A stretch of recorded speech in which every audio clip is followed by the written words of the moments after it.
This is jade, technically nephrite, a stone formed from densely packed mineral crystals. It is extremely hard but also very beautiful, varying in color from deep green to yellow, gray, and white.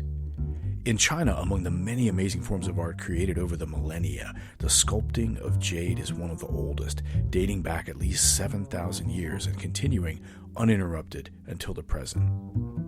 People in China have always prized jade for its beautiful colors and its hardness, but it was often given important religious and political meanings as well over its long history of use. Let's take a look back at the history of jade in China using works of art from the Allen Memorial Art Museum at Oberlin College and focus on how the makers of jade artworks were also looking back to the past for inspiration out of respect for tradition and due to religious beliefs.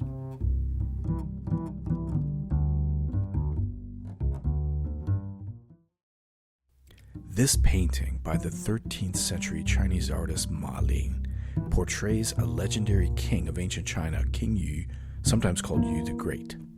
According to tradition, he was a wise and noble king who lived 4,000 years ago and was known for taming the rivers and saving millions from disastrous floods. But what is he holding in his hands? It is a jade object known as a gui. The flat, pointed tablet was used in ancient times as a symbol of authority. References to the use of gui are found in texts from as early as the 2nd century BCE. This is a gui in the Allen's collection, very similar to the one held by King Yu in Ma Lin's painting, but made just in the last few centuries for use in rituals in the native Chinese religion of Taoism. So, Ma Lin's 13th century portrait of a king from 4,000 years ago has him holding a type of object used for at least 1,000 years when that painting was made, and here is an actual jade gui made much more recently for religious use. This is a great example of the longevity of certain kinds of jade objects in the Chinese tradition. In fact, the origins of the gui and other jade objects we will look at can be traced even farther back into Chinese prehistory. It all started, appropriately enough, in the Stone Age, or more properly, the New Stone Age or Neolithic period, which in China dated from roughly 12,000 years ago to about 4,000 years ago. During this period, stone tools like these Neolithic Chinese axe heads from the Allen's collection were shaped by grinding and polishing. And that is how jade is shaped as well. In fact, even after bronze and iron tools were invented, jade was still sculpted by abrasion because jade is actually harder than steel. To work it, you need materials that are harder than jade and finely ground like sand. And as seen in this photo of jade carvers in Beijing in the 1930s, then you slowly and patiently grind away with saws and drills, constantly adding more water and abrasives. Experts use the Mohs scale to describe how hard a mineral is. It ranges from talc on the soft side at 1 to diamond on the hard side at 10. Nephrite comes in at 6 to 6.5, just under quartz at 7. Since sand is typically mostly quartz, it was probably most often used in the past to shape jade. Notice the shape of this Neolithic gui. It is basically an axe or chisel blade with a hole to attach it to a handle. The use of gui as symbolic objects and not tools began in the Neolithic period. Because jade, although very hard, is also brittle and easily chipped or broken, this would never have been used as a tool. For prehistoric artisans, grinding away with sand, making something like this would have taken months and months of patient work. The rarity of jade and difficulty of working it meant that this was probably a symbol of status in the society that created it. Along with jade gui, other jade objects made in the Neolithic period are much more mysterious. Jade discs, called bi, and squared-off cylinders called cong have been found by archaeologists in elaborate burials of people that society clearly considered important. Because there are no written records from this time, we have no idea what they were used for or even what the people called them, gui, bi, and cong are later terms, but given the time and effort required to make them, they were highly valued and probably used in religious rituals. In many cong and bi, the simple designs allow the beauty of the stone and its many colors and patterns to come through. But imagine how difficult it was for the artist to drill a perfectly round hole through the cong, or to create that regular pattern of raised bumps on the surface of the bi through painstaking grinding and polishing. Neolithic bi and cong were discovered throughout Chinese history, often by farmers digging in fields, and were understood to be ancient artifacts from the time of legendary rulers like King Yu. Both of these examples from the Allen's collection date to thousands of years after the Neolithic period, to the Zhou dynasty from the 11th to the 3rd century BCE. Later, people in China had their own interpretations of these ancient objects. They believed that the bi represented the heavens, which appear round when you look up at the sky. Similarly, the square cong was thought to represent the earth with its 4 directions. Although cong and bi fell out of religious use after the 3rd century, in the 16th to the 18th centuries, there was a new interest in antiquity among scholars and wealthy people in China, and they began to collect ancient jade and bronze objects.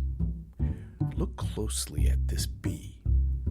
Although the bi itself is from the Neolithic period, it is covered in designs that were added in the 18th century, along with this inscription. But who would have designs and writing carved on an ancient object like this? The emperor, that's who. One of the most famous collectors in Chinese history was the Qianlong emperor, who ruled for much of the 18th century. Famous for his huge art collection, the biggest in Chinese history, he was equally notorious for adding his own inscriptions and big red imperial seals to works in his collection. To the Qianlong emperor, collecting these ancient jades also had a political dimension. Because people believed these objects were made in the time of wise ancient kings like King Yu. By collecting and inscribing these works, the emperor was associating himself with those virtuous and noble rulers of the past. Other jade works in the Allen's collection show that this interest in the past was widespread in the 18th century. This deep green jade vase was formed in the shape of an ancient wine storage vessel from the Shang dynasty, roughly the 17th to the 11th centuries BCE. Jades like this, made in an ancient style, are called archaistic. The decoration on the surface also follows Shang dynasty style, a motif called the animal mask. No one really knows what it meant to the Shang people, but it appears frequently on surviving Shang art. This is a bronze wine-serving vessel in the Allen's collection that was actually made during the Shang dynasty. You can see the animal mask design in a band across the center. There's another interesting design on the side of the vessel's pointed spouts. It is a triangular shape with 2 raised bumps on the bottom half. It also has the many spiraling lines common to art of this period. You can see the same design, but flipped, on this 18th century archaistic jade with Shang-style decorations. So what is it? The triangular motifs on the ancient bronze and the archaistic jade represent cicadas. The design is stylized or simplified and made into a pattern, but you can make out the dots for eyes at the top and the triangular body and wings below. Although we don't know exactly what cicadas meant to the Shang people, scholars suspect that they may have symbolized transformation or rebirth. Cicadas grow under the ground for many years, then, for just a few months, climb up trees or other high places to sing their mating call. This life cycle, with a period under the ground followed by emerging from it, may have been connected with ideas about the dead, buried in the ground, being reborn in the spirit world.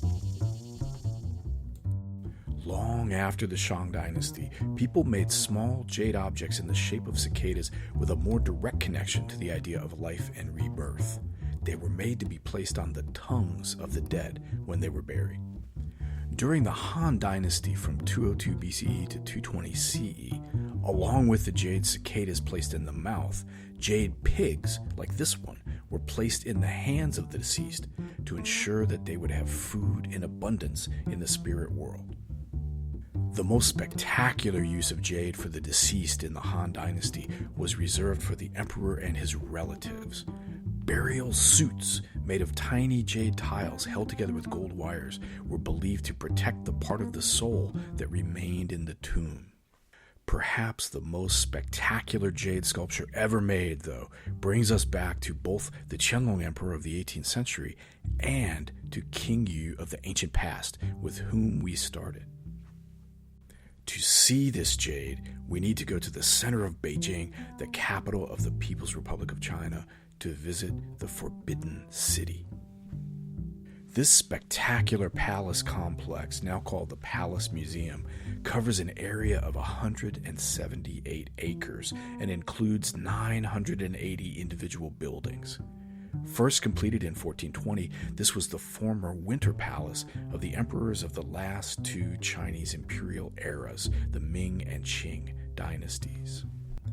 It was designed to fill visitors with a sense of awe and seems to go on endlessly from courtyard to courtyard. In the inner northern section on the east side is a special palace within the palace known as the Hall of Joyful Longevity. This building was part of an area of the Forbidden City built by the Qianlong Emperor for his retirement. Yes, he was one of the very few emperors ever to retire, passing on the throne to his son after ruling for 60 years. In the middle of one large hall in this palace is this, a massive 5.5-ton piece of jade, carved to resemble a mountain with tiny figures, trees, caves, and narrow roads, and resting on a massive base made of bronze, inlaid with thin veins of gold. When you examine the details closely, you can see tiny human figures working hard on the mountainside, using hammers, picks, and even battering rams, seemingly to build a road or channel around the vertical cliffs of the mountain.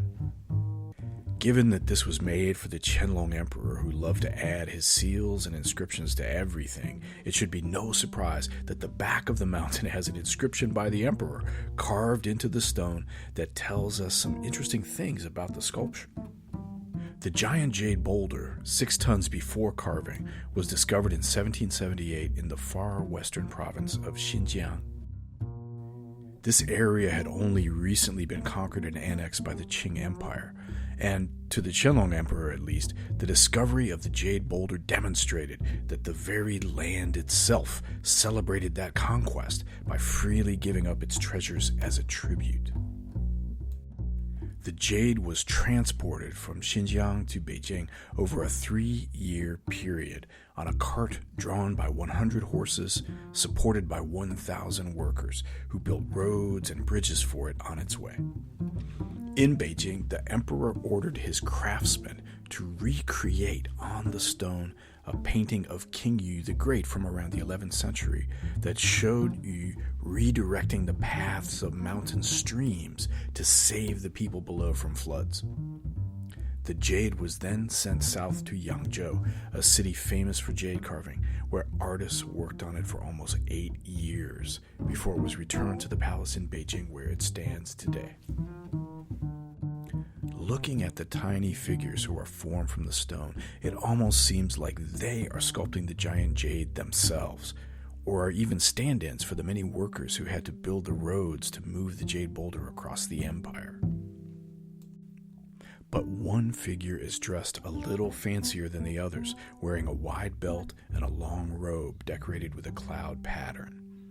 This is the sage King Yu the Great, famous for his self-sacrifice for the people, at the forefront of the team working along with everyone else. And the money and effort required to transport and sculpt this massive piece of jade shows how important connecting himself with that legendary ruler of the past was to the Qianlong Emperor. The beauty of nephrite jade and the difficulty of working with it have made jade among the most prized materials used by artists in China. In the examples we have seen from the Allen Memorial Art Museum and other collections, the works show that Chinese jade sculptors often look back to the past, continuing or reviving earlier subjects, styles, and uses, but their skills and creativity have kept the love for jade alive for many thousands of years.